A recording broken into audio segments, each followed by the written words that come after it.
わーわー。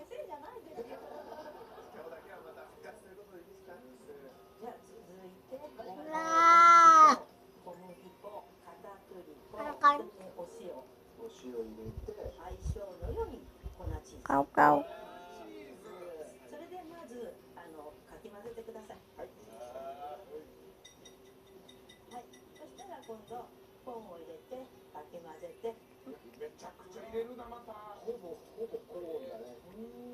チーズの酸味とトウモロコシの甘みでとっても美味しいんですよね。合いそうだねそれは。これもレコさんよく食べるんですか？孫好き。孫が好き。やっぱ子供好きですよね。